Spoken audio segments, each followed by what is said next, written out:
Game begin. All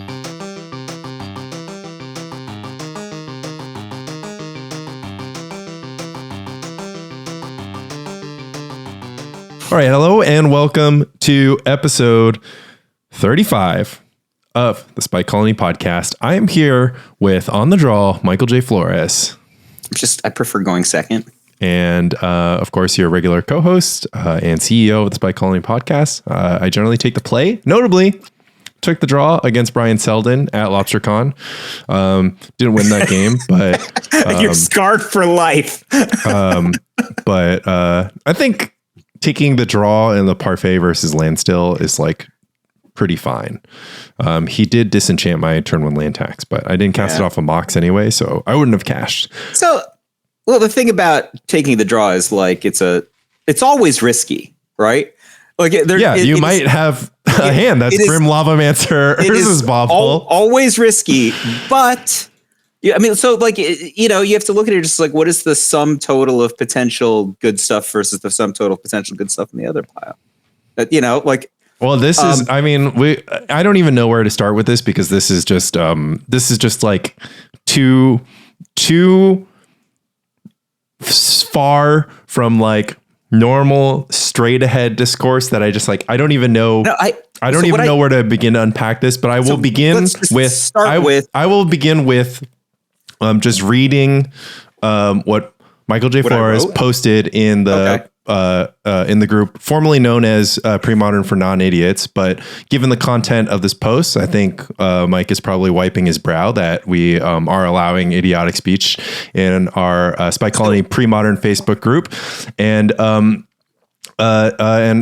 here's the blurb. So we are 3-0 at the local meetup. All the beans on the line at local meetup, as you know, we're all chasing over that local meetup trophy. All we care about. 12 players. Yeah. All we care about. Winning local meetup. I'm the sole 3-0 at this point. It's like winning pub trivia, you know? It's like no accomplishment in your life like stacks up to the time that you win pub trivia. Similarly, winning meetup is just like winning pub trivia. Like I'd rather win pub trivia than get a raise at work, you know? Yeah, but so here's the thing. If you look at the other players in the top four, right? It's like SWB and Bill, right? Like last year and the year before, no one even was close to me, right? Like in terms of meetup wins. I had 2x the meetup wins of the next best person in 2023. SWB and Bill are literally like, we're all neck and neck for meetup wins this year. So like, it matters who wins this match. You know, it's me against Bill. All right. So we're 3-0. Mike is going up round 4 against Bill. Game 1 and 2, they trade games. And I lost the roll, by the way. I lost the roll every match this tournament, just for some context. And I won every game 1. In the words of Michael J, Game 3, I chose to draw under the theory that I would have a high likelihood of being able to stop a Goblin Lackey. Alrighty, first sentence, factually incorrect. I kept a hand with an Urza's Bauble and a Grim Lavamancer, but no 1-mana burn spell.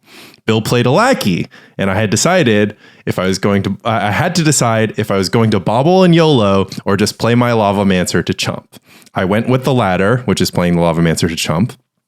In parenthetical, the more consistent play. And ... the Lackey got in. All Bill had was a War Chief. Had I just popped the Bauble, I would have drawn into Lava Dart. Maybe that would have been right. It's really difficult for me to wrap my head around that being the right play, though I did consider it. Blah, blah, blah. I lost. Okay, so let's get some factual things out of the way. The first number one factual thing is that choosing to draw under the theory that you would have a high likelihood of being able to stop a Goblin Lackey is strictly incorrect. And this is something that this is at least the inch of ground that I've gained in this discussion with Mike. The reason being, you might think that you start the game with 8 cards against Goblin Lackey, but the player on the play also starts the game with 8 cards against the Goblin Lackey because the Goblin Lackey is summoning sick by the time it hits the battlefield. So you have your turns 1 and your draw step on turn 2. And you have an Incinerate play to deal with the card. Not to mention that you can have Grim Lavamancer, untap, activate Lavamancer, and Incinerate, of course. So like even in this scenario, if you're on the play, you can keep a hand with no one mana interaction, crack your bauble, and then your Mog Fanatic is live, right? So if you draw a Mog Fanatic off your bauble on the draw, it's no help against a lackey. So first of all, you're right that you open up the Incinerate line. However, I think like maybe I'm too pithy in the statement that I made, right? Because the statement that I made isn't a blanket statement. It's just like it is true-ish and useful, but it's not true. So I lose ground on the Incinerate play. But the reality is, if I had said I have more first turn opportunities to deal with a Goblin Lackey, then that is true. And I didn't say first turn, which maybe I should have implied. And I do believe that the plurality of my likelihood of winning is greater going second than first, but we can talk about why. Yeah. Let's choose to unpack that. But you're right. First, like if what comment, I said is that's the only thing I said, then you're right. But it's not really what I meant. But this is also like let's first unpack, like even assuming that there was any meaning to having first, like even like opening up a wider range of first turn interaction when you're on the draw. Even if that's true, you had told like you had basically just given an example of an opening hand that had no first turn and was forced to gamble on the likelihood that you would draw, make some decision, into or mulligan. Right, exactly. So you're put in mulliganing. Yeah, so you're put in a position where like your whole, if you're just trying to argue, set aside for the fact that we're just in a universe that just shouldn't exist because we should take the play. But let's say we take the draw. I guess just want to say something. So like, it's not useful or positive towards your podcast to just say mean stuff that isn't factually true, right? Like I understand that like the conventional wisdom is that you should basically go first, especially against a Goblin Lackey. But I don't think it's true. I know you don't think it's true. I actually think I've won this matchup many more times than you have, including in pre-modern. But I don't want to just like fight over that point. I'm just like, well, this universe shouldn't exist because you shouldn't have done this.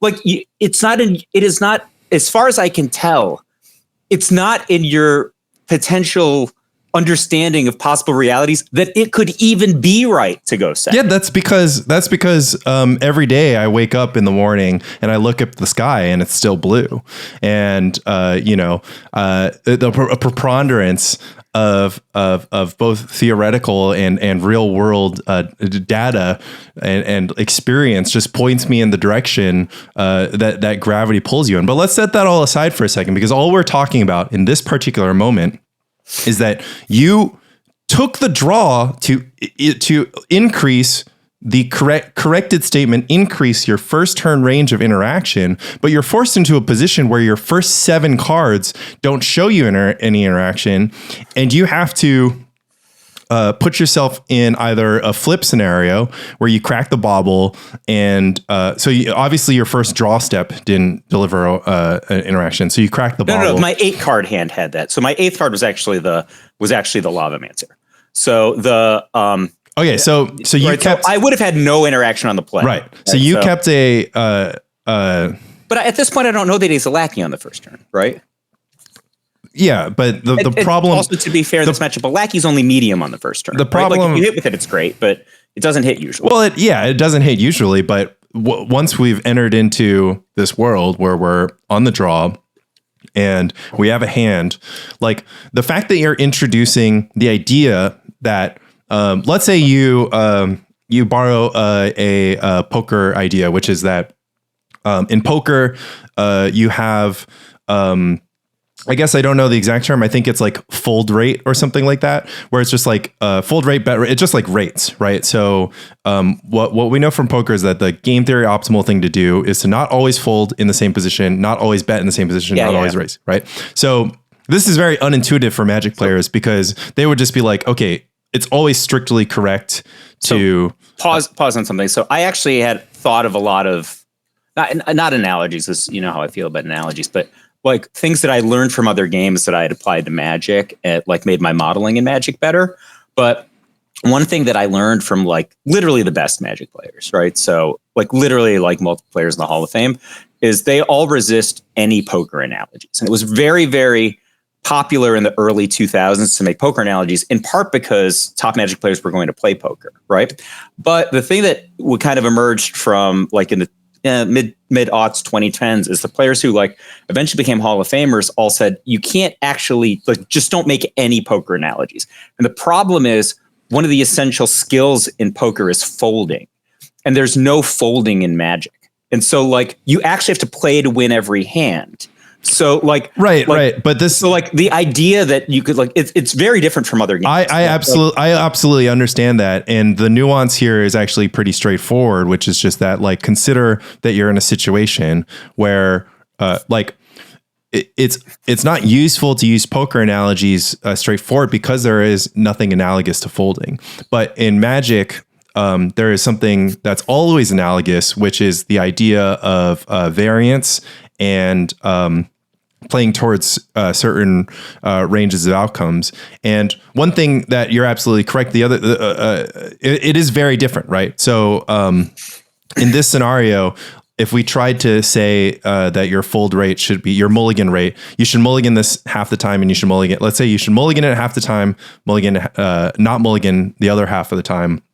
Like, there's no interaction between your opponent and you, right? There's no like read that your opponent is getting on you by you choosing. Like, there's no like way to kind of spread this out over, over the way that it works at a poker table, where you just like play a bunch of hands. And the important thing about having a range is to spread your outcomes. It's like diversifying your portfolio. The other thing is you can run poker in a lab. So like, the thing I say is like, we could play the same decks. We could trade decks. We could just see who wins more going second versus going more who goes first. But I think we would learn nothing for two reasons. One is it's a do with, not a do to process. Like if you're doing poker, poker's not even a do with process, but there's a lot of things that are just mathematical, like a flush beats a pair, right? Like, all right, in Magic, a pair often beats a flush, and that just doesn't equate in there. But the other thing is like, I'm guessing that the rates are actually not so dissimilar, like on the player and the draw, like, because I think that the matchup is bad for burn either way. Like, I think you're just negative in both cases. And you just be like, all right, did I go 3-7? Did I go 5-5? Well, that's how many repetitions do you need? That's just not the purpose of playtesting. Like, the purpose of playtesting isn't to extract data. The purpose of playtesting is to extract the feel. And there's something you would part of it, yeah. You would learn very quickly. If you want to play, and this is something that like I do feel, and a lot of people in the burn word would agree with, and a lot of the we'll move on to my second thing that I wanted to bring up, but I just wanted to put a pin in this idea, which is that if you introduce any rate of mulliganing your 7-card hand with no interaction, that sorely defeats this idea that your 8 cards are more powerful, because 7 cards plus an unknown is really bad. And then secondly, sure, your opponent might not have the Goblin Lackey, but because you live with those amounts of uncertainties, you would have to, like, necessarily, if you're trying to make the line that you're going to have more turn 1 answers for Lackey, you just have to keep every hand, and you're going to miss a lot of the time. And then obviously, like, just zooming out, like, if the only question of this was Goblin Lackey, obviously the being on the play is better. And that's just like a huge argument for being on the play. Let me just tell you where I'm coming from. So like, I was thinking, like, I had a hard time understanding, not even the things you were writing in like Non-Idiots, but like stuff that we were writing just personally. It's just like, I have a hard time understanding where you're coming from, because it doesn't make any sense to me. Right.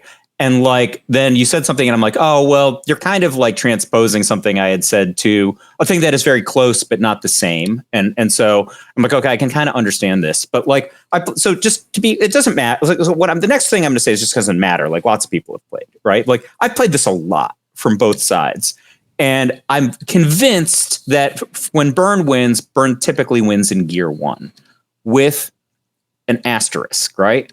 Burn has to contain 2 mana flashpoints to win this matchup. One is around the Lackey and one is around the War Chief. Almost nothing else matters, because Goblins is better in almost every position of the game, which is why Burn can't win in gear 3, right? So it almost has to win in gear 1. Well, I've never argued for gear 3, and I don't actually. I don't think that any any burn player is arguing for winning in Gear 3. And I think now would be a good time to clarify what we mean, because we're going to use a lot in this discussion, what the 3 Gear gears 1 is are. burn is a combo deck, right? Like it's not, the when I invented the gear theory, it's because when I was watching players play, I came to understand that a lot of players who were less sophisticated in how they were operating, specifically modern burn, were just always playing in Gear 1. They're just like casting their lava spike and losing with their opponent at 3 or 4 life, right? Like, and that they didn't. And so like when so we had a back-to-back tournament series where Roman won like the Star City Modern Regionals, and then I followed it up the next year. And I just remember the match that I had played to make top 8. Like there's a huge crowd and everything. And I beat this Humans deck, and I just played, to me, what a really intuitive match would be, right? Which is that like I played Goblin Guide and never attacked. And like I just sat there, let my opponent cast all their spells, use Grim Lavamancer and Searings, and then I attacked him once and he was dead, right? And then like, so there's a standing ovation, all these people are watching, there's like, I've never seen someone play like this. And I'm like, well, how would you have played, right? Like if I'm like attacking with like all his guys are better than mine, yeah, right? Like, and this is a great example because this is a point that I want to interject, because this Humans analogy is very close in some ways, and it's very different in other ways to our Goblins versus Burn. But the reason why Gear 1 doesn't work against Humans is a very and for the people in pre-modern who didn't play modern, Humans is a white weenie deck. Okay. Yeah, but they're like a white weenie deck with Mantis Ride. Yeah. Right? They're so like they have like Reflector Mage. Their cards are insane. Yeah, they're a white weenie deck with a bunch of ETB, like broken ETB strapped to their creature. Like they have like Creature Anthem, Creature Sphere of Resistance, Alias, like Creature Flying Haste, Vigilance, and Creature Mana War Orange Chant. It's just like Mana War Meddling Mage in one card. Yeah, it's a 2/3. Yeah. Okay. So just. But all these things come at instant speed and 2 at a time. That's the other thing, right? So, this is how I assume a lot of people thought that this matchup should go with Burn versus Humans, which is that the Burn player would just be like sending all of the Burn face, and the Human player would just be able to race this, right? Because they scale exponentially, and creatures scale higher than burn spells, right? If you play a lightning bolt on turn, specifically if you have Mantis Rider, right? So I'm just pairing this back to fundamentals, right? If you lava spike your opponent on turn 1, that deals 3 damage, and that's the ceiling. It'll never deal more than 3 damage, right? But if you play Savannah Lions on turn 1, and you attack with it twice, right? It does 4 damage. And attacks if you get 3 attacks in, it does 6 damage. And so if you're on the draw against Savannah Lions, right, you have to bolt the Savannah Lions if you're like assuming that your opponent is going to follow Savannah, like they're 2 power up with 3 power in turn 2, et cetera, et cetera, et cetera. And so I assume that's what happened. Like caveat also, the player who I'd beat playing Humans had actually just won the Star City Modern event the previous week with Humans. So like he probably had a high expectation that So he's running hot. He's kind of got this idea. And so I think this is really important framing for this discussion about going second, because this is something that's fundamental to Magic, which is just that your burn spell has a ceiling on damage. Creatures have no ceiling on damage. So that's why Call the Herd is so insane, right? Just Call it just 2 3/3s. Like they're going to go coast to coast. The reason your meddling mage is going to deal more damage than a fling, Dreadnought Fling in some. So that's what I want to start as the major ground rule. Let me just pause you for a second, right? So I think about this as finite versus non-finite. I mean, it's not really infinite because the game ends, right? But it's finite. Yeah, you only need 20. Yeah, like sources like packets of damage, right? But the primary difference is there's 2 things, which is why I keep gravitating to Gear 1 in pre-modern. First of all, a modern Humans deck has no equivalent to Goblin Ringleader or Siege Gang Commander, right? So the thing is, their cards are quite powerful, but they don't. But like, if you have an active Grim Lavamancer, you actually draw more cards than them. And then once you start incorporating searings, right? So the deck that I played in that tournament had like 6 or 8 searings, right? So a searing effect for those, for those listening, a searing effect is bolt face and bolt a creature in a 2-mana card. It kills a creature and they take 3, right? So when you're incorporating Philosophy of Fire units into this, and not only am I drawing, I'm drawing extra cards because I have a Grim Lavamancer, right? But I'm also going face, so like all my cards are dealing double duty. You have multiple sources of card advantage in the form of Grim Lavamancer and Searing. Searing, of course, is a 2-for-1. You got a bolt on the creature and you got a bolt on your opponent. Your opponent lost material and life points. Very important. I want to interject that the one card that is in the humans deck that produces a pretty impressive card advantage is Collected Company. Yeah, Collected Company. And then the other card that produces card disadvantage in the humans deck is Horizon Canopy, which is a City of Brass, basically, that you can sacrifice to draw a card. So in the context of humans against burn, they never tap it because they have fucking Aether Vial. So they also have Aether Vial, right? So they have Black Lotus, Ancestor Recall, right? Well, they have so they actually do have the Lackey analog because Vial does a good Lackey impression. Collected Company does a good. But note, I'm not but here's the thing. Even if you look at the game that I lost, right? The Lackey wasn't that impressive and I caught up immediately. I don't want to. I want to. So just to go. I want to get to the Lackey is not impressive point, but I want to put I want to finish Gear 2 and Gear 3. So that's Gear 2, which is just that the reason why the Gear 2 philosophy works in this human analog is that the humans player basically thinks that they have all of the leverage because like their creatures are going to get in for like 5, 6, 7 damage each, and the burn player is going to only get in for 3. And if the burn player is just like, well, how about this? Like, instead of trading my cards for your life points, I just trade my cards for your cards, and you'll actually run out of cards before I do because I have more favorable trades. I have Lavamancer and Searing effects, and you just have Collected Company. Aether Vial, notably, isn't a creature. At some point, it's just a non-card. Yeah, it's just a minus card. Eventually, you'll draw. So the third point of advantage, and this isn't strictly happen in the humans matchup because the humans deck has 20 mana and the burn deck has 20 mana. But if you count Aether Vial as mana, then the humans deck becomes 24 mana. Your humans deck is also going to flood out, and this is also true of Burns versus Goblins. So I'm not going to say that just because this is true in Burns versus Goblins, like whatever, it has to be Gear 2. I'm just saying these are the important analogs, which is like Goblins is a 24 land deck, and they also do have card disadvantageous lands in the form of Karplusan Forests that they often have to tap for damage. I won my third round match because my opponent drew 2 Karplusan Forests. Right. I probably would have won anyway, but like that helped. Really yeah, that helped. So in the third gear, you have effectively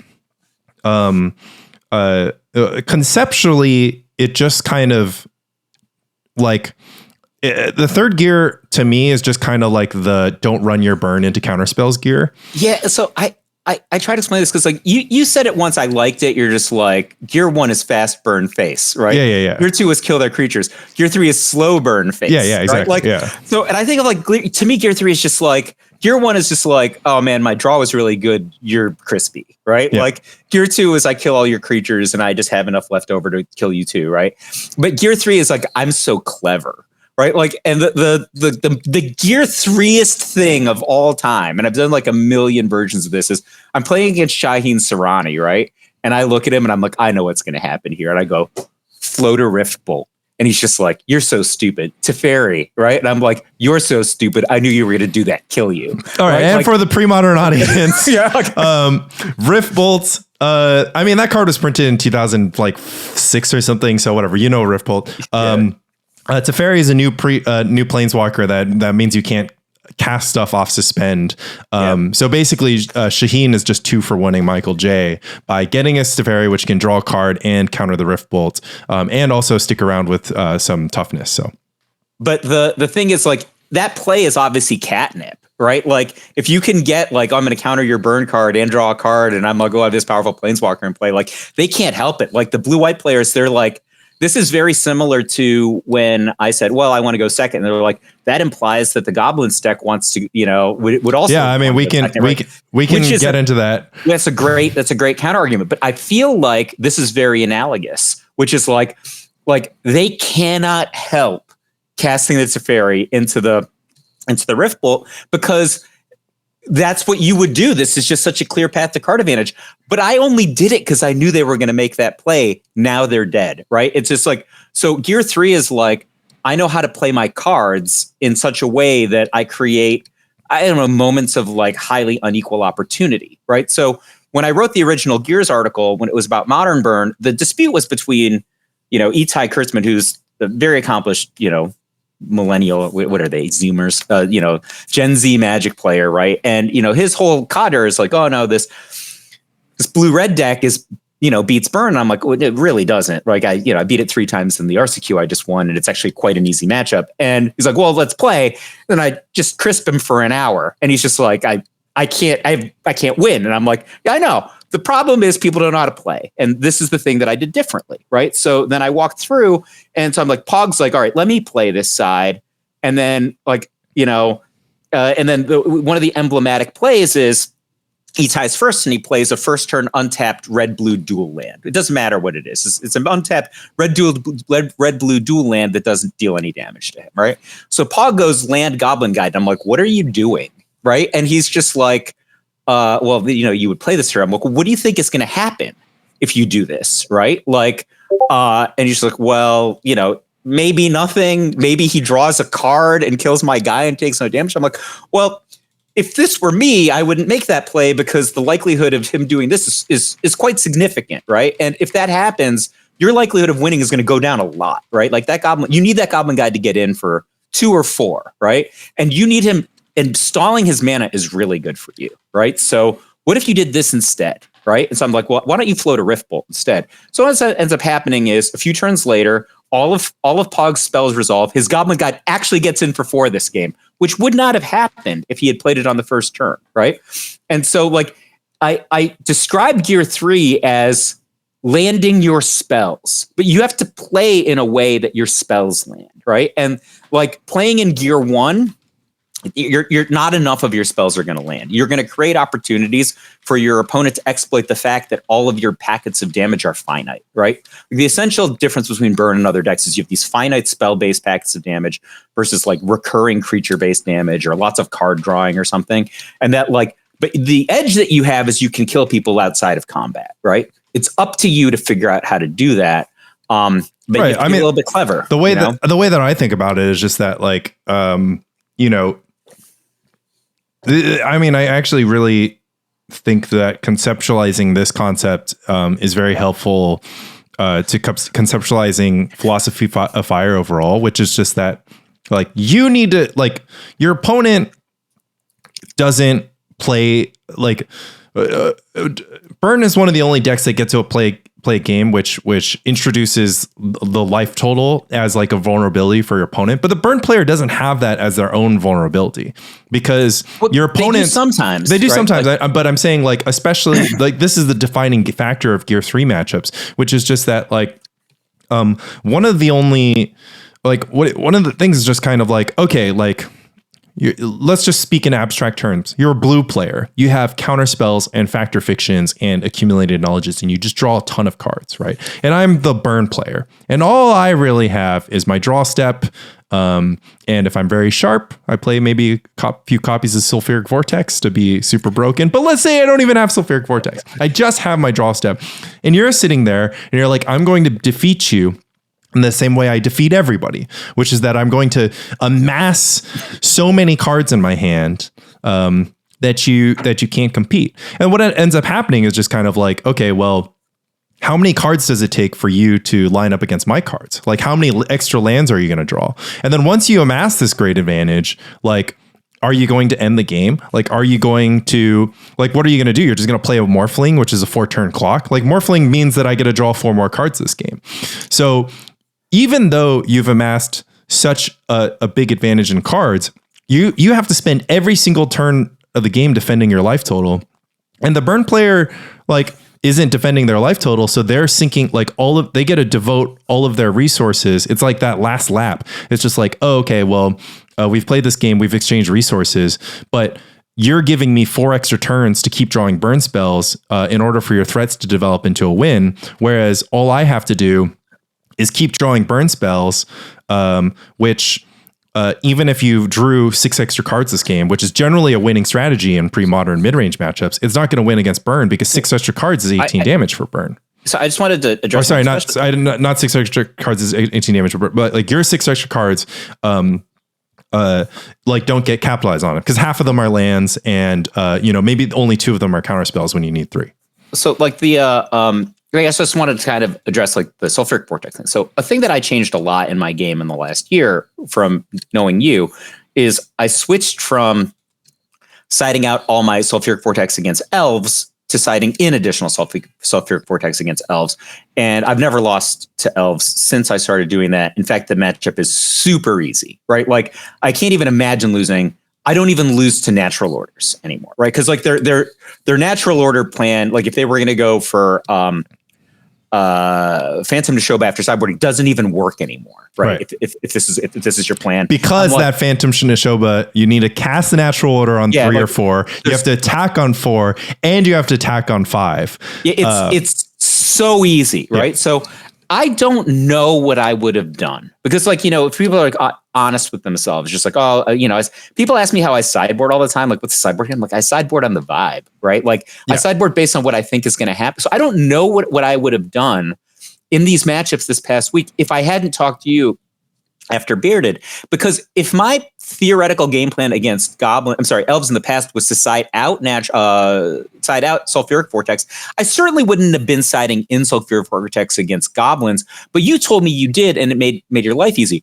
I have come to the conclusion, after thinking about this a lot, is like, I don't think that's right in this matchup. And if you look at like the scuttlebutt on like what was happening in Not Idiots, like this is actually a matchup where sulfuric vortex has the potential downside of actually killing you, right? So like I was in the close games that I had. So I think both of the games I lost to Bill were winnable. Like if I had one more turn, I would have won at least one of them based on having something. It happened to be sulfuric vortex, but the sulfuric vortex also made it so that his clock that he had to deal with me was very short, and he never had anything more impressive than a Goblin War Chief in the third game. But the vortex actually helped him kill me. So I was thinking, well, what would I really would have done? And so like Iron Lungs is like, actually, I'm getting 4 damage out of Price of Progress. So I'm like, maybe that's right. And so I actually wanted to go back to where I was thinking, right? Because I think that we're coming from these very different spaces, and you're just like, well, this is never right. I'm like, my default in the Goblins versus Burn matchup in pre-modern is to try to win in Gear 1. And you brought something up to me, which is something I said. You're like, this is the epiphany moment of my life, is when you, Michael J. Flores, wrote Gear 1 chooses you. Well, you can't choose Gear 1 if Gear 1 chooses you. Well, I was writing about Modern Burn. Modern Burn in its ideal form is a much better Gear 2 deck than pre-Modern Burn. They have like the best. The reason is that Modern Burn does not contain the card Fire Blast. Like that's 100% of the reason. It does contain like 8 Searings though. Like Searings are really good. Right. And so to be clear, Searings are Gear 2 cards. Fire Blast is a Gear 1 card. Gear 1, right? Because you're never going to Fire Blast a creature unless it's literally the last thing. I thought about it. I know. It's unless it's like your only choice. Yeah. Right. So I also made a slight mistake against Bill. If I had not made it, I don't know if this would have gone any different, because I don't even know if I would have made this play. He just denied it to me, right? So at this point that he has three Goblin War Chiefs in play, I play a Barbarian Ring, and I Lightning Bolt one of the Goblin War Chiefs. He realizes I have 6 cards in my graveyard and wastelands my Barbarian Ring. I'm like, I don't even know if I would have used it there, right? Like that, but he just introduced this thing. I'm like, well, if I'd done it the other order, I would have at least had the option, right? Yeah. But anyway, well, I mean, fundamentally Burn is the best Gear 1 burn deck of any burn deck in any format. The only decks that have similar tools, not even the same tools as pre-modern Burn, is Legacy Burn, and Legacy Burn's up against much more powerful opponents, right? So like on a relative basis, like if you're playing Burn as a combo deck, pre-modern Burn is the Burn combo deck, right? Like it has Lightning Bolt, and it has Price of Progress, and it has Fire Blast. Like these are really powerful Gear 1 cards. that have never been available to other decks at the same time, who at least weren't against like Reanimator, Counterbalance, like really insane sorts of answers that a pre-modern deck doesn't have to deal with. Yeah, turn 1 Gristlebrand is impossible to gear 1. There's no gear against that. A turn 1 Iona is what took me out of the last Legacy. Quick pause. Sam Black can join us in an hour if your appointments are pushed far back enough. That's too far for me. I self-take a shower. I came straight from the park. All right. You can just talk to Sam. I'll just talk to Sam. I mean, he'll join us and then he'll just keep you on the line, so it's fine. Yeah, I literally have to go somewhere. I pushed my appointment back by an hour. I thought you should push your appointment back by 3 hours. Anyways, so I already am not playing in the pre-release today. Oh, just get out. No pre-release talk on Spike Colony podcast. Okay. Anyway. Okay. So my thought process is, I want the extra card because I need the extra card to win in Gear 1. Right. Like, and there's little things that are like literally part of the range. Like you need actual 4 mountains some games. Like that is a requirement to win the game.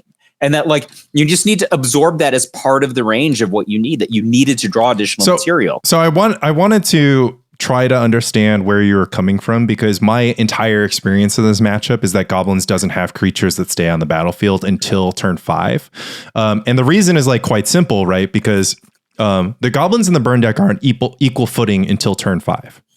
And the burn deck is dramatically more efficient inside of those turns at spending all of its mana.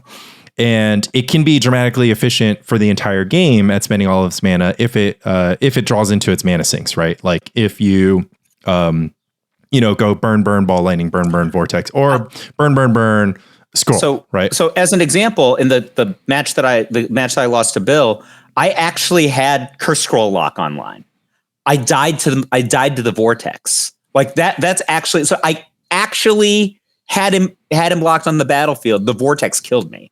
But that was because he dealt damage along the way, obviously, right? That was right. And so that's what's fundamentally confusing to me, which is that effectively, like when I play this matchup, like Goblins and Burn start turn 4 or 5, both with upwards of 16, north of 17 life. And they're both at 17 life. The battlefield's clear, and we're left with 3 or 4 cards in hand. Usually burn is lower because this is a thing that I think people don't talk about enough. Like I lost my match to Ty at Bearded in the last round. And like I could have played 1 life point better and maybe won the match. Right. But multiple things were against me. One of them was, I didn't think about this at the time, but it's actually just true, which is that like he was playing a Seal of Fire version instead of an Urza's Bauble version. So it was really difficult for me to land Ball Lightning in game 2. Like I was able to eventually land it. I had to work really hard to get through Seal of Fire, for example, right? Like, and so Seal of Fire is a huge swing in the mirror match if you think that landing Ball Lightning is important, right? But the other thing that was a big deal was the game that I lost that mattered, like the third game, I drew something like 6 fetch lands, right? So the only way I can win the game is getting 5 mountains in play. Like I don't have a choice about whether or not I'm going to break these fetch lands because I need to flash back Lava Dart and cast 2 Fire Blasts out of my hand to win the game, right? Like that is, these are the cards that I've drawn. And I'm like, in other games, like I could try to be more conservative about my life, but I just don't have the choice, right? So I think people don't talk enough about like in the Burn Mirrors about like how bad Wooded Foothills and Bloodstained Mire are. And the reason they're so bad is Grim Lavamancer. What's Grim Lavamancer's like expected number of taps? It's like got to be 0.1. Yeah, like it's like 0.6 or something. It's like it's more than 0, but like it's not tapping. I mean, for what it's worth, like the reason, like Grim Lavamancer trading for Lightning Bolt is like a great outcome, right? Grim Lavamancer trading for Shock is an okay outcome. But in sideboarded games, it trades for a lot. It trades for Lava Dart, and it trades for Mog Fanatic a lot of the time.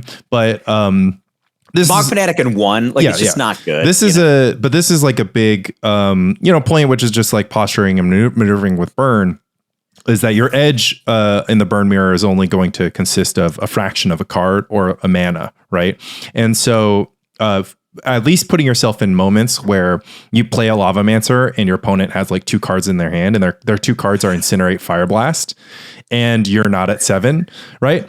Then Lavamancer looks amazing, right? It's actually the same case for Ball Lightning. I was actually going to say this is a really good analog to a first turn Goblin Lackey, which is like why both players want the Goblin deck to go first. Sure. It's not zero sum, which is like in the games that you get to hit with your Goblin Lackey, like I got hit by a Goblin Lackey. That's really good, right? And it's like the same as like in the games that it is unprofitable for your opponent to deal with your Grim Lavamancer. Wow, you got a lot of bonus out of it, right? So I was thinking about this and I realized I'm like, well, the things Lanny are saying to me don't really sound like strategy.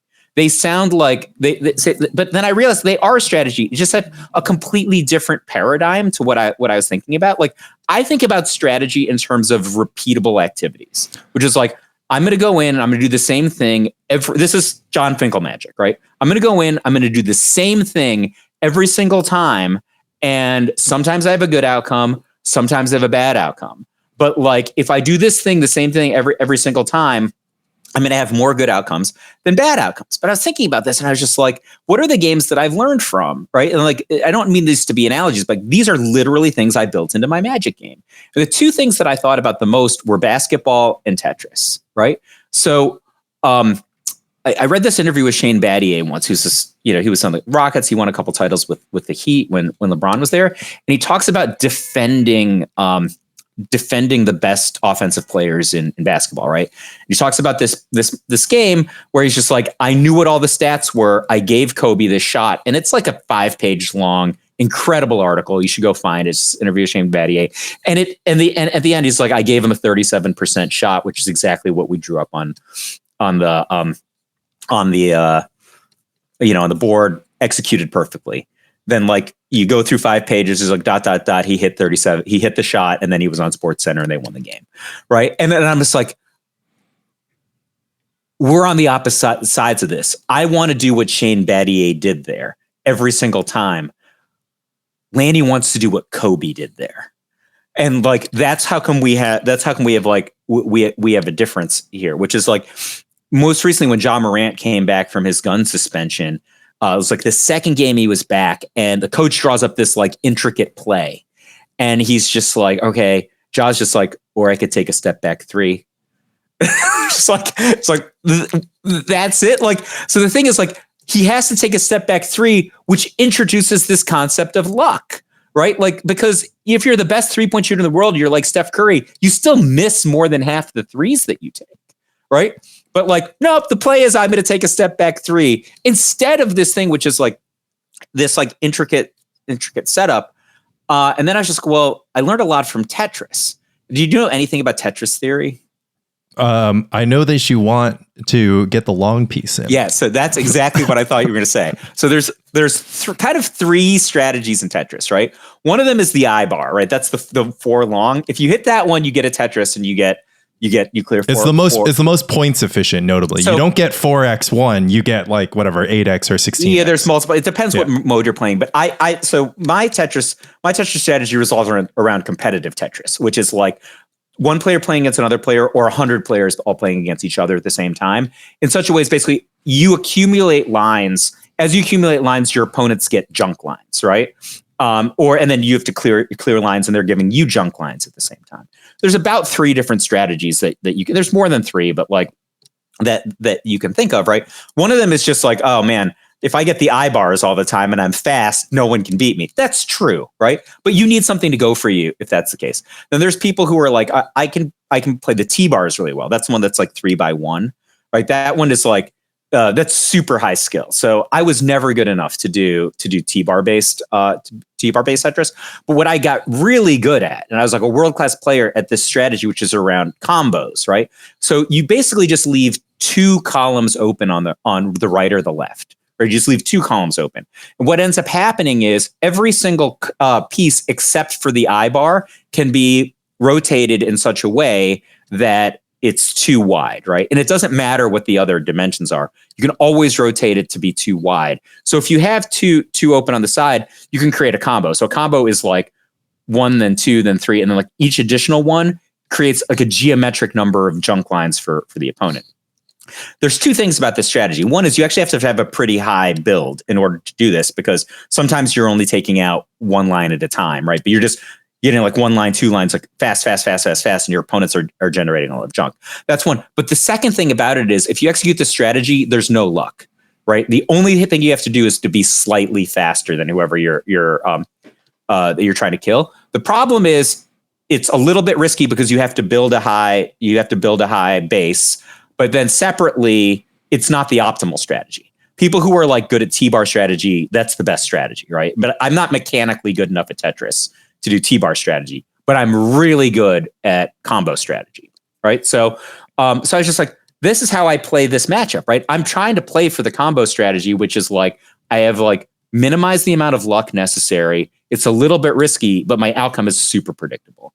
Right. And I feel like the strategy that you're going for is just like, is like some version of if the dealer lines this up for me, I'm going to spectacularly. But I don't Mike. I don't accept your premise, which is that you are naturally behind, because in your analysis of the matchup, your opponent has Goblin Matron, which is a 2-for-1, Goblin Ringleader, which is a 5-for-1, right? Like in your analysis, you're boiling these cards down to their essence, and you're using like your vibe of the matchup, which is just kind of like, oh, I run out of cards. Like I understand running out of cards, and I understand that you ran out of cards because your opponent resolved Goblin Ringleader, and I understand like running out of cards. I lost it.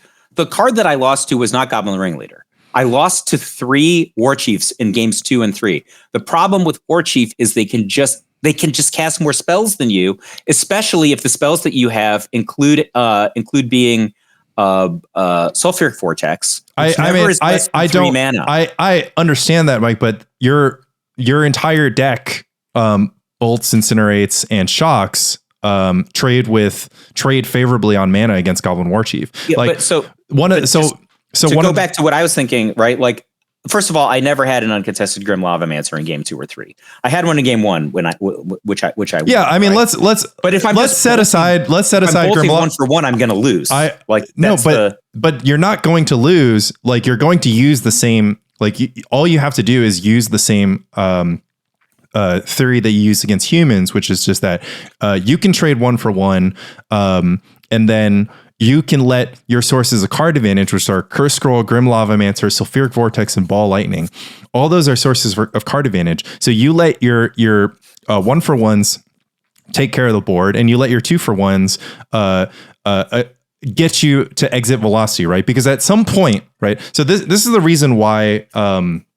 And you saw actually a really great example of this in Fran posted a video recently, and his video is playing a deck. I don't think people would say that Burn is unfavored in the matchup, but one of the key cards in Fran's deck is the card Rotlung Reanimator, which is a 2/2 that leaves behind a 2/2, right? So it trades very well against burn spells.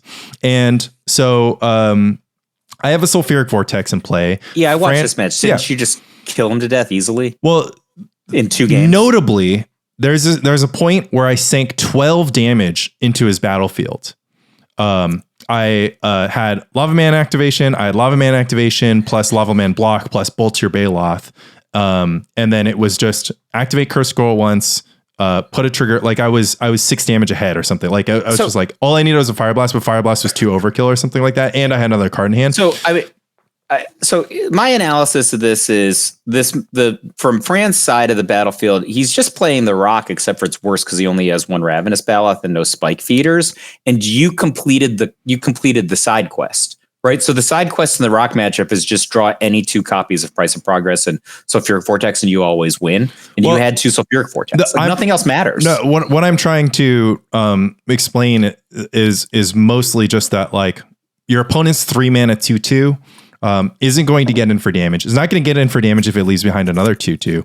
And Sulfuric Vortex is going to do 6 or 8 damage, which converts for card advantage. And again, because you have better, like, because your life total, like, sure, you're absolutely right that the difference between goblins and elves is that your life total is under much more assault against goblins than it is versus elves. But it is only under more assault by Goblin Ringleader and Goblin War Chief, which are both 2/2s, which under a wide swath of places, one untapped mountain nullifies that point of leverage. And it nullifies it so well because that one untapped mountain trades for 3 or 4 of their mana. So they're spending an entire turn of commitment to trying to develop the War Chief. The War Chief should never stick around past their pre-combat main phase. I agree. I was able to contain all the War Chiefs. The problem is he drew 3 of them.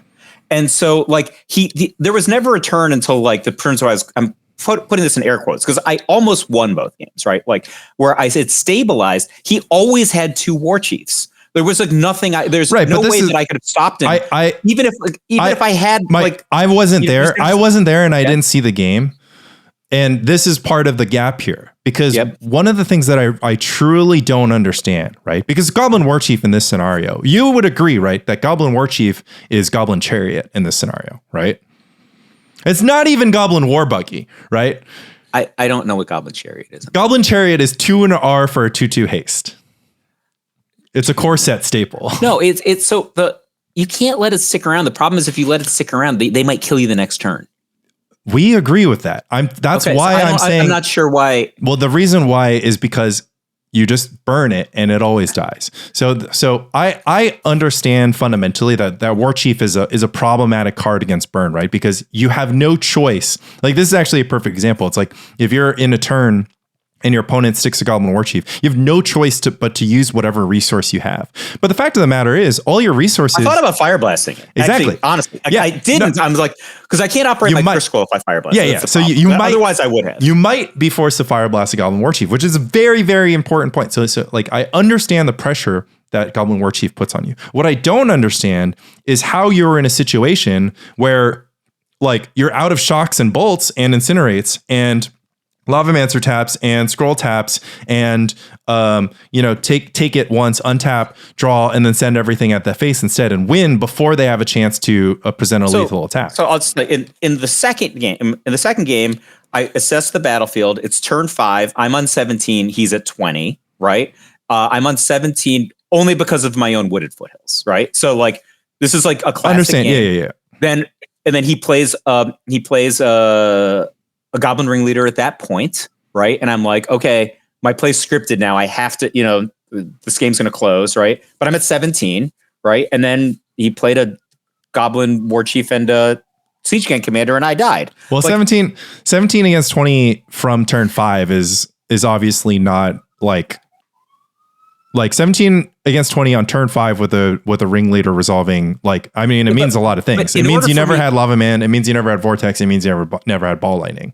Yeah. So what the other thing that means is like, in order for me to have managed this battlefield, I used a lot of finite resources to be at 17. Right. So I'm gonna stabilize, like, theoretically. Right. But we get to a point. So I play Sulfuric Vortex the turn before he plays Ringleader, but the Sulfuric Vortex actually ends up killing me. Right. Because I take damage from it. Right. Like, and I mean, and this is a game where I'm 17 to 20. These are all things. These are all things that just like I don't know why this is like hard for you to believe, right? Like it is. It is really hard for me to believe because like basically like this is like the prototypical thing that happens for me, which is just that I burn a few goblins. Like I cast like one of my things. I mean, let's just go all the way back to turn 1, right? Yep. If you're turn 1 on the play and you play Grim Lavamancer and your opponent doesn't have an answer to that Grim Lavamancer, like what are they supposed to do? Their only answer is Mog Fanatic, right? Yeah. So Bill's draws were like pretty good in both games. Like he eventually got to like the high leverage goblins. Just so you know, I revealed pyrokinesis in both games with Urza's Bauble, which I told you before, I don't think pyrokinesis is great, but this is a really good example of like why you would never want to have Jackal-Pup. I'm not talking about Jackal-Pup. Like nobody's talking about Jackal-Pup, Mike. That's the problem. It also I understand. Said, why don't you have Jackal-Pup? Let's stay on track. Let's stay on track. I'm not debating Jackal-Pup. Okay. Like it's like, I understand what you're saying about Jackal-Pup, but the thing is, what you're saying about Jackal-Pup is not the argument that I'm using for being on the play. It's not the argument for how I script the matchup, right? Like, I would have Jackal-Pup if my 56 other cards weren't extremely effective against goblins, right? If I couldn't play mono removal, Vortex, Grim, Scroll, and Ball Lightning, then I'd play Jackal-Pup, right? If my list was short 2 Bolt Lightnings, I would necessarily have to play something in that spot. And if I'm out of Lava Darts and I'm not playing Pyroclasm or other fancy tech in my sideboard, then I'm left with the sole option of playing Jackal Pup. So I can actually understand that. And the reason why I understand that is because Dixburn doesn't have 4 Vortex, 4 balls. And I want all 8 against Goblins. But let's think put a pin. I think you're super over-indexed on your love for Sulfuric Vortex. I understand. And it's coming from a person who loves Sulfuric Mike, Vortex. I understand that you think that, and like I'm not like you might be right, but there's a reason why I'm making a case for it, right? I'm trying to justify in the same way that you're trying to justify going second, like with the preponderance of what you feel as evidence is going second. Like I've repeatedly put forth in this podcast the preponderance evidence that I think that Sulfuric Vortex, like, because one of the things is just that like you're like, oh man. One thing you said earlier was just like, it feels like you're going to win when you cast Sulfuric Vortex against elves. Like, I feel like I'm going to win when I cast Sulfuric Vortex against any deck. And like the only time that like I feel like, well, I just don't play the mirror. I think I just win round 1, so I don't play the mirror. Anyways, I think I've lost 100% of the games I've played Sulfuric Vortex in the mirror in my entirety of playing. Yeah. So that's the one exception. But I'm just saying the majority of times, right? Like I always feel like I'm ahead when I cast the Sulfuric Vortex, and at the very least in the mirror, it can be the second to last card you play. But let's set that all aside. Like that's my point about Sulfuric Vortex. And the thing is, I feel like it puts so much leverage on the game, so much leverage in your favor. It has such a high wins above replacement that it's worth it to run 4. Not like, which isn't even to begin. Like if it didn't have the gain life text, I would like still feel this way. Not to mention that it allows you to open up space in your sideboard. So that you don't have to like have it in your sideboard to fight against warmth. If you're into Flaring Paint, if you're into Pyrokinesis or Pyroclasm, if you're into Black Vice, you can put all that junk in your sideboard. Is way better to me than. Yeah, I think like it's not a 0, right? And I'm like, this is not a 0. It would have helped us. It would have helped us against Cop These Warmth. cards are not a 0, right? But my point is, but my point is that it opens up. So like I'm laying this out for Sulfuric Vortex, but that is all. Like, again, I'm just going to scroll it back all the way to what I'm saying. Like, if you're on turn 1 and you play, like, all I'm saying is, like, if you're on turn 1 and you're on the play and you play Grim Lavamancer, immediately the Goblins player is like frozen, right? And in your line, which is a sick line, obviously you mentioned that Grim Lavaman was your 8th card. So it's not helpful in this situation where you were on, I could have mulliganed. That was the other thing I thought about, right? Well, I think the fact that you're, we have to decide whether mulliganing is correct or not. I think that if it's any amount of correct, if it's like 30% correct, then you should just be on the play, because it's like, if you're willing to ship hands without that 1-man interaction, you're erasing the advantage of the 8th card providing you an answer to Goblin Lackey. This is of course multiplied. But this is also assuming they have a Goblin. You see what I'm saying? Like, it's assuming they have a Goblin Lackey. They're assuming the Goblin Lackey is dangerous. Like, there's a lot of things that right, are like because you don't know that, right? Yeah. If you assume, like, if you are willing to say, this is what I'm hearing, right? You're just kind of like, well, they have to have the lackey, and the lackey has to generate a reasonable amount of mana. I actually think 3. I think 2 or 3 is plenty of mana for that lackey to generate, especially if you're on the draw. But let's. So I just want to answer this for a second. One of the things that made me personally like more hopeful about the universe is the number of times I saw you get hit by Goblin Lackey at Logicon, and it just not mattering. This is like this is like a gigantic miscalibration. I don't need to live in fear of this stupid and card. That's why you didn't mulligan. And so I contained it. I contained it the next turn. I contained the war chief the next turn. You just had too many war chiefs. I understand. Like, but that's the thing is like, that's why it's really hard to unpack this specific line of events that happened. But I just want to go back all the way to your turn 1 universe, because this is the helpful universe. Everything that happens after the keeper mole, right, is just the run out, so, right? It's just just the 5 card, right? Just say 2 things, right? So in the previous match that I had that I won against Goblins. So in game 3, I chose to go second. My opponent drew 2 Karploos and Forest, which is very helpful. I probably would have won anyway. But in the game 1 of that match, I hit him with Jackal Pup like 6 times. That should never happen, right? Like Jackal Pup got in a ton, helped me win game 1 against against Bill. Let's take a moment. Let's take a moment with just the sentence of like Jackal Pup getting in 3 times should never happen. How often should it not happen? It only not happens when they don't draw a Mog Fanatic, which they don't draw a Mog Fanatic. They don't draw they don't draw a Mage. It's like a Matron is super annoying. But Matron doesn't count because Pup gets in 3 times before Matron Fanatic is online. So I lost all my rolls, so he would have only gotten in twice. But like, okay, but still, right? So let's no. The other Mike, thing, Mike, hold on. Like, you see what I'm saying? Like, isn't it insane leverage out of a Jackal Pup for you to get 4 damage, 4 mana, and a card out of your Goblins opponent? Isn't that just like unbelievable leverage? So I feel like to some degree Dealer had me because I lost all my rolls and I won like a hard matchup the previous round, right? Like, so, and I won. But it's only a hard matchup because you make it, I don't think so. I never want. I don't accept the premise that the matchup is hard. General this premise is the point of debate. Okay. So general premise is that I don't want to shit on anybody's accomplishments. Like I told you that millions. Like, I just don't want to shit on anybody's accomplishments. Like I hate all that stuff. Like when people do something, you're just like, oh well, that doesn't count because X, right?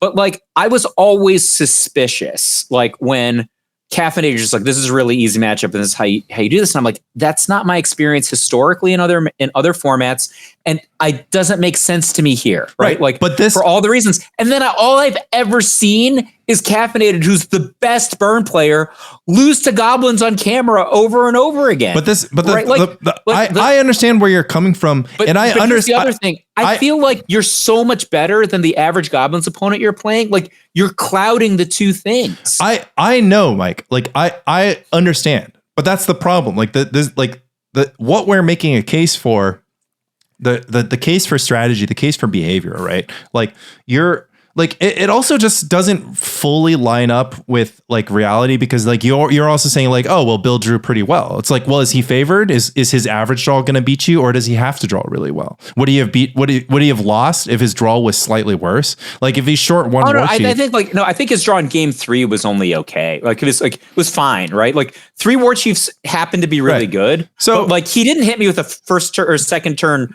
second turn ringleader or siege gang commander is what I deserved, right? And that's not what happened. So he wasn't like on a super outlier, right? But in game 2, he drew really well. I mean, that's the thing is like, to me, like I just don't have the same outlook, which like simply because like I don't know if it's heretical. I don't know if it's too large of a leap of faith, but I just simply believe that if you look at the Goblins deck, it's 24 lands and like 12 more guys that are inefficient 1/1s, and their highest leverage cards are inefficient 2/2s. Like I'm not even sure the Goblins player should be committed to having a Siege Gang Commander based plan, because that's already assuming that once like they cast it, they're going to be able to get an attack and get an untap get an attack out of it. The bigger problem with Siege Gang Commander is that it blows up the red deck strategy. Like potentially blows up the red deck strategy. It blows up your 2 strategies, and like depending on the mana situation, it can make it so that you just can't damage them outside. Exactly. Right? I understand that, but the reason why I think it's so risky is because you're putting the Goblins player has the cards in their deck with the idea that they're going to both survive to turn 5, then survive to turn 6, and on that turn 6. And this is kind of my point about just like your opponent's damage takes turns to develop, whereas your damage is right away, right? Your opponent's like all rift bolts, you're all bolts, right? Like on turn 6, you can deal however many life points are remaining for the burn player.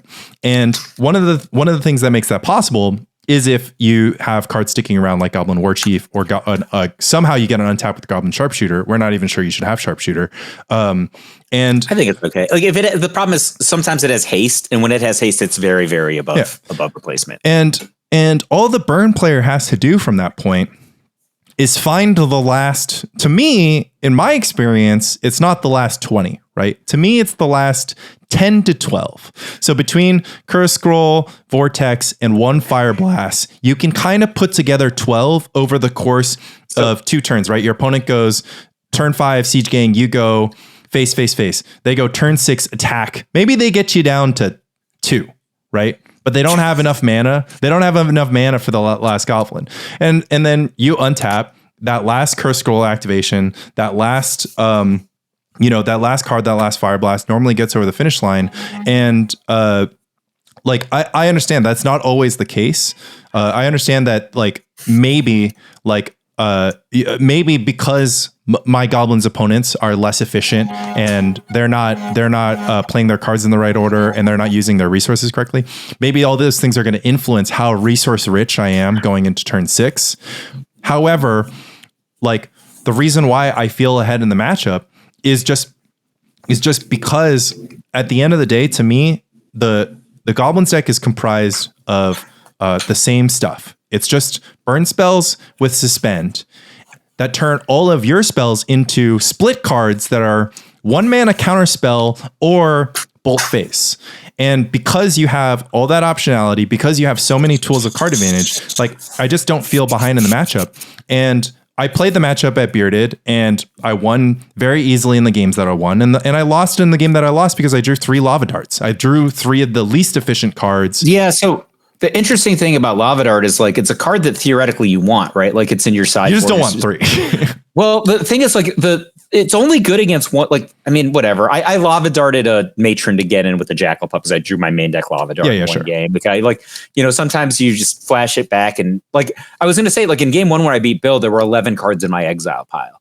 There's only one way 11 cards get in your exile pile. He was not going to win a game where 11 cards were in my exile pile. Right. Like, and there was 11 cards in my exile pile and a Barbarian Ring in my graveyard. Yeah. That is really bad. If that's the reason why you run Lava Dart is so that you're not forced to bolt lackeys. I mean, that's that's just like the point. But if they're done with the lackey 2 cards, including a precious land to deal with a war chief, all of a sudden that's not that good, right?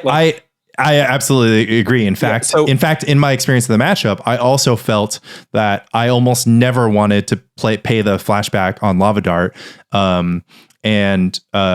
Like I like it because you can obviously snipe a lackey and you can snipe a prospector, right? So if you have Jackal Pup in over Lava Dart, that Jackal Pup has no optionality, right? It can't snipe something, and it sure as hell can't block a Goblin Pile Driver.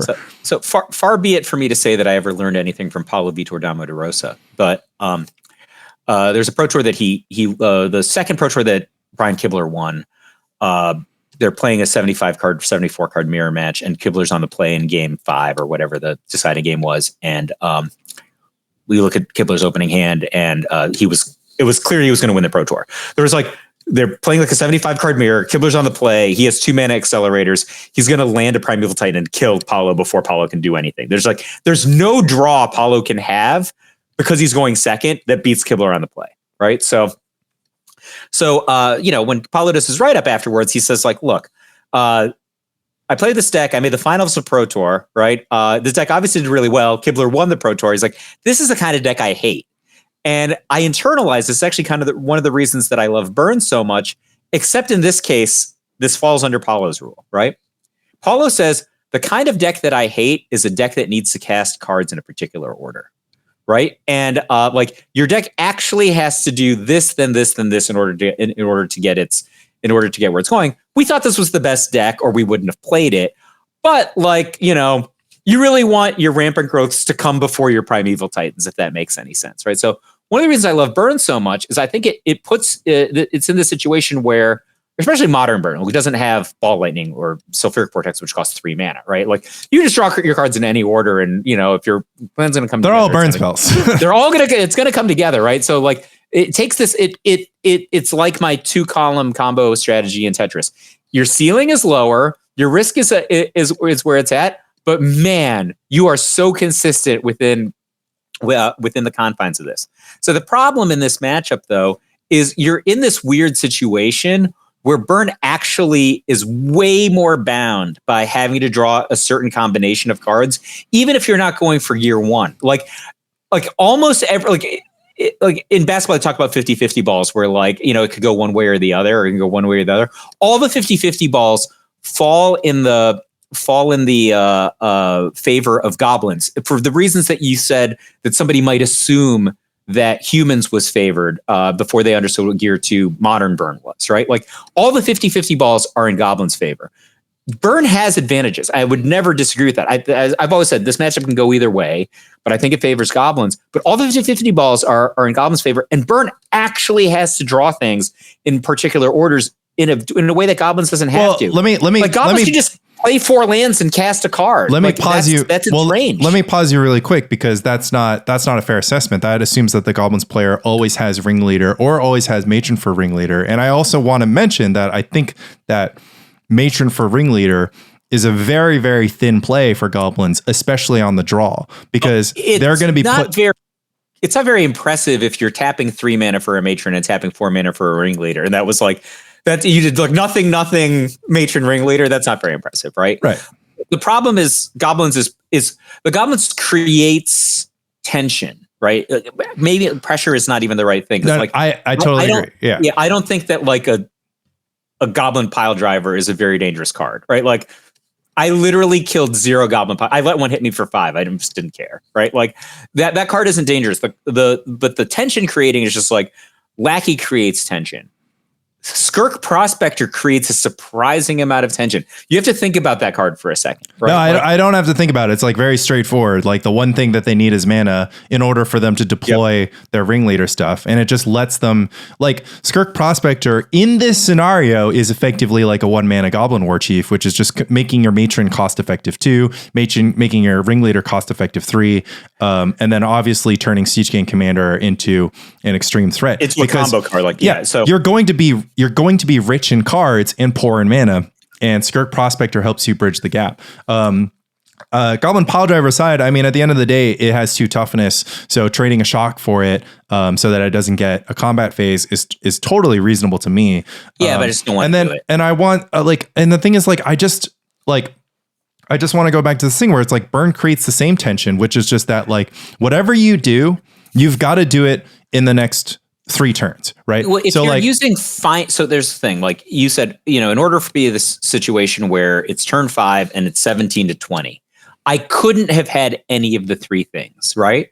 You're right. I didn't have any of those 3 things. All the 50-50 balls went the wrong way. But that's not a 50-50 ball for you. That's a 50-50 ball for your opponent, like having ringleader into Siege Gang, right? Their likelihood of stringing together. But I also together, didn't have anything, right? Like Mike, I understand, but that's the thing is like you missed on 12, right? And your opponent hit on 4 to 8, depending on your perspective. So you got a very, very low end. Well, you didn't miss on 12, you missed on 10, but you got the very low end of variance. And like you're saying that this low end of variance highlights, oh, hold on, it's 9 because you only have 3 vortex, but you got the low end of variance. Your opponent got the higher end of variance. That turn I told you I played a vortex. I had an open, I played a vortex, well, and then it killed me. Okay, well then then apparently you missed on again, this is why I have such a hard time unpacking, because like if you landed the vortex, especially if you're on the play, but okay, it happened on the draw. It happened on the first. I didn't get to choose. It happened. I had to contain his multiple Goblin War Chiefs. It happened on the draw. I mean, it happened on the draw. I whatever. Like we're past that. Like my point is like, I struggle with the concept that you are naturally behind if your opponent. Like from the Goblin side, the way that I look at from the Goblin side is like, okay, here's what I need to win. Like I need my stuff to survive. I need like my lackey's never going to survive. So the best thing that can happen is my lackey trades with a bolt, right? And one great thing that happens to me is like I'm on the play, my opponent is forced to bolt the lackey. If my opponent runs out Grim Lavamancer, like and Urza's Bauble, like I'm in great shape, right? But they're not in a great position to deal with the Grim Lava. I mean, they have tools, obviously, but they're not in a great position to deal with it. Right, but that's a better outcome than getting your lackey bolted, right? They'd rather just mug. They'd rather just mug. Isn't that bad? Like getting it. Yeah, it's actually pretty good. It's better for you to connect with it's better for you to connect with Lackey, put a war chief in play at the price of 1 Mog Fanatic than to get your Lackey bolted and then you having to start turn 2 with the 1/2, which you very astutely pointed out is not a very powerful play on turn 2 because it gives the burn deck a turn to develop. Unless, of course, your follow up for the one reason why I think the 1/2 is dangerous is because the follow up can be a 2/2 with haste. So the burn player on 2 mana ideally would want to develop a 1 mana permanent and have 1 mana up to deal with war chief. So do you think people like this right now? We've been talking for an hour and 20 minutes. It's a deep dive. I think that do you think anyone is convinced of anything? I think my opinion is the average player listening to this is like, of course you should go first, and that's just nothing has swayed their opinion that you should go first. If there's anything about this podcast, it at least gives people the opportunity to put more nuance and more even through all this, despite the fact that I fundamentally disagree with what you think, I think there's a few important points here. One, you think that you're playing from behind, which has led you to run out all these decisions. Two, you have an effectively heretical belief that doesn't really jive with if this was like a game theory optimal situation, that both players faced with the EV prospect before the game starts would need to want the same thing, which is just that if burn is favored on the draw, then Goblins has to take the draw, and if burn is favored on the play, then Goblins has to take the play, and vice versa. Simply because if you truly think, that's very interesting. I really want to think about this because this is because I'm not sure what where it comes to. Is just there's just almost no way to test this. So we can't just put 2 AIs in a lab and see what happens, right. But the problem is it's a point with a very simple counterpoint. One is that there's not a game theory optimal state, right? Which is just that for some reason, and this is actually a good reason, right? Because you effectively feel that you have a technique involved, which is going to give you more points overall. And you can only execute it on the draw. And your Goblins opponent either doesn't always know that you're going to execute on this strategy, and thus can't choose to take the draw to try to hose your strategy, and instead, always needs to take the play because they have no all their entire arsenal, right, is only good is better on the play, right? All of their decisions are better on the play. You're effectively saying that you have access to a path that is stronger when you're on the draw, and you would rather access that path. And so that's not game theory optimal because there's unknown information and neither player decides. I would just say that the only reason that it's worth listening to a Magic strategy podcast or reading a Magic article or anything is that such a thing exists as imbalances of information, right?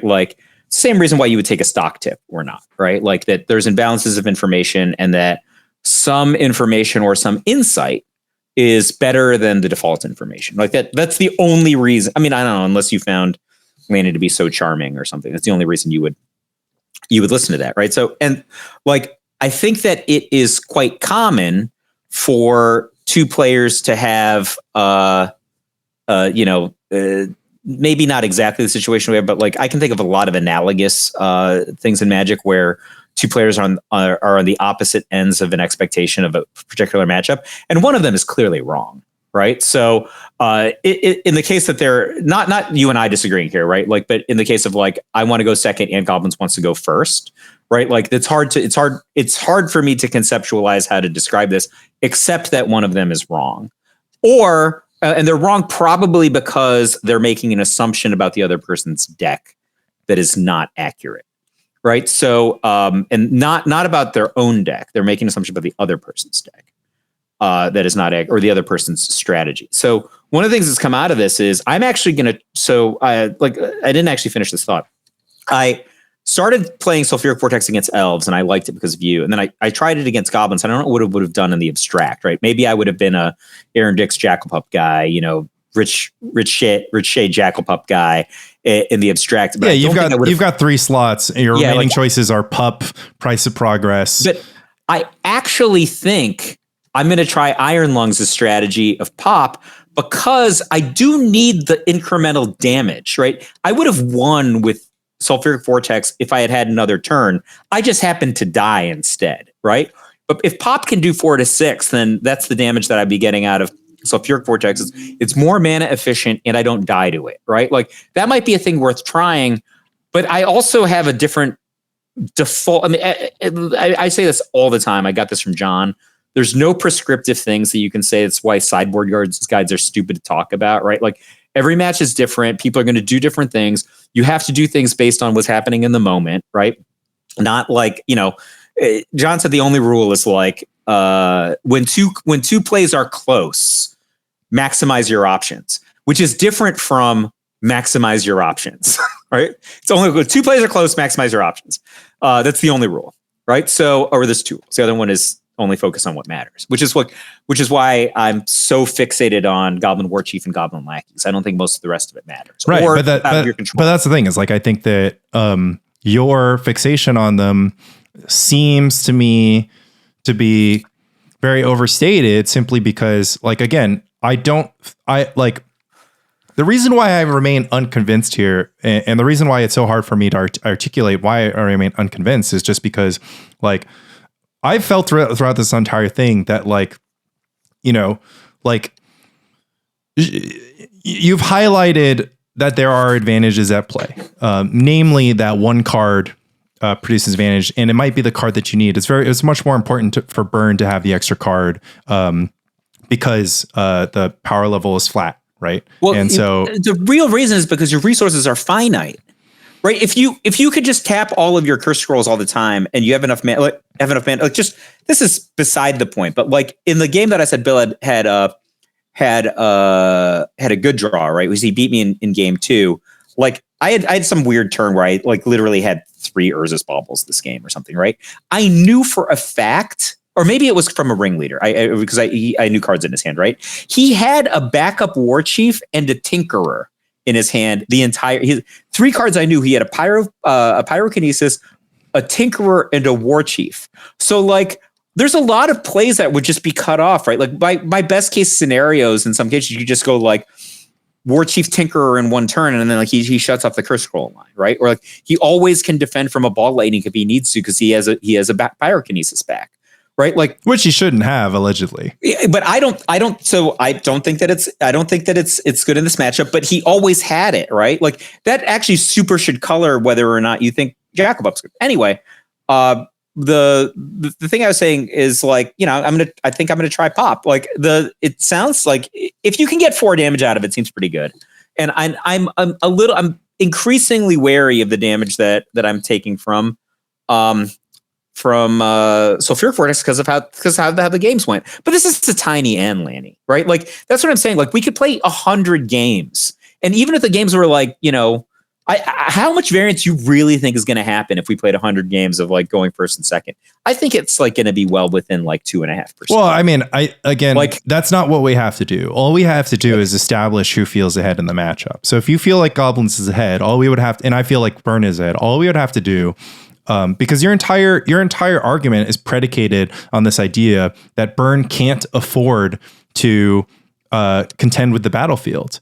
And a lot of the things, like, I don't think that. I think that there are games. So I think that there are games that you can gear to them even through even through a Goblin. Whatever you think, even through a Goblin ringleader. Whatever I don't think there are games you can gear through them through a Siege Gang command. Whatever you think the balance is, whatever you think the balance is. My argument is that I'm on the gear 2 side of that balance. I'm so far on it that every single game that I play against Goblins, I am attempting to execute the script of remove the early threats, stick something big between Scroll, Ball Lightning, and Sulfuric Vortex, and then stop removing threats once I've reached exit velocity. Because if the game is going to end, all of a sudden the last thing, what they do on they have to attack, right? They have to untap and attack. And so they give you this window of air, which is just that kind of like, okay, well, we've played this back and forth for a little while. I've gotten my edge in to take, the first like 8 to 10 damage off the points of life. And now I can just execute my mate in 2 in the form of scroll you twice, fire blast. After they're done, like after they're about to untap, for their final turn. So you're so much better at describing some of this stuff with the burn deck than I am, which is like, it's very hard for me to wrap my head around my inability to describe things that are super obvious to me that have been serving me for a long time. But I'll describe a situation that I actually had on Thursday, and I'll be like, so I looked at my hand. I had a 1-land hand with the Jackal Pup. I knew my opponent was Goblins, and I had lost the roll, and I was already sure I was going to win the game. Right? I only had 1 land, and I was just like, because all my cards cost 1. So I was just like, yeah, I can miss my. I actually missed my second land drop. And then I drew into an Urza's Bauble, and I eventually got a second land, and I did win the game. Like I told you, I got in with the Jackal Pup a bunch of times, but like I can't explain why I could look at my hand and be like, I'm definitely going to win this game, right? Like, even though I don't have a second land, which means that I have no clear route to spelling at this point. And my land was also a Bloodstained Mire, which thins a land out of my deck. Right. Versus you're just like, all right, you cut all your lands for baubles. Right. So I'm like, I'm looking at, I didn't have a bauble. You know what I'm saying? I just look, let me know. I understand what you're saying. I went on 1 land draws with burn all the time. And in fact, this was like a conversation that came up in the burn ward. If you're interested in the burn ward, go hit up Iron Lungs, which was, Binary Solos is just like, it is mathematically correct to play more lands in burn if you ever want to cast your 3-mana cards on curve. Yeah, I don't want to have this conversation. But it's important. I think the number of lands in my deck is fine. People have said this, and the reason they're relying on Karsten, they're relying on this fundamental. This is actually like kind of an important thing to unpack, because our entire discussion is just like, when does the fundamental fail to serve you? The fundamental of being on the play on burn. I don't think it fails to serve you here, but you do. So the fundamental of casting your spells on curve is extremely broken for the burn deck when because you don't have like so much less of your cards because you have gear 3, like because your cards all have haste, and because if you're not drawing the land, you're drawing a burn spell that you can cast most of the time. Like 2 is plenty. Like, yeah, so 2 is only bad if you're all 3s. What if I cut Incinerate for Seal of Fire? I was thinking about this a lot, like the discussions over this. I'm like, I mean, Incinerate is so unimpressive. And there are so like, don't get me wrong. There are so few there, and I'll continue your argument. We've talked about it on this podcast. Nothing has 3 toughness. The only thing that has 3 toughness is Call the Herd and a pumped Mistress Factory and I don't know, End of List. I mean, like, I would so much rather just like play a Seal of Fire in a lot of games, because like there's a lot of games where you're just like, okay, I'm not sure if I'm going to win this game or not, and because I only have so many lands, I'm tied into this sequence or this sequence, and if I don't get paid, it's going to be problematic, right? And the fork is usually I cast 2 shocks or a shock and a bolt, or I cast an Incinerate. It's like, you know what I'm talking about? Like, this is my choice or this is my choice. And Incinerate sucks. It just sucks, right? Like I'm almost with you, and also just because sometimes the Meddling Mage names shock, and if you Seal of Fire that Meddling Mage, it's Seal of Fire is so bad, but it is so good in the mirror, and Incinerate is particularly bad in the mirror. Like, everything has 1 toughness in the mirror, and you're spending 2 mana to interact with the Ball Lightning, which is probably right. But like, you just play the Seal of Fire, they never cast the Ball Lightning. Ball Lightning has been him to Torok if there's a Seal of Fire in play. I think if you move to Seal of Fire, then you're moving further in the direction of playing Burn from Dick's Burn. Well, yeah, you would turn your deck into an efficient board control deck that relies even harder on Curse Scroll, Sulfuric Vortex, and Ball Lightning to deal all the damage. But I could go back to a 3rd Curse Scroll on the side. I just think but the more I think about it, I'm like, Incinerate blows. the one additional damage is so meaningless, like in most Gear 2 situations. It's generally unimpressive from a mana to damage conversion perspective going to face. I actually think the fact that it's like Seal of Fire is better against burn, it's better against circle. True. And it's probably better against Lanny. And Meddling Mage has 2 toughness, brother.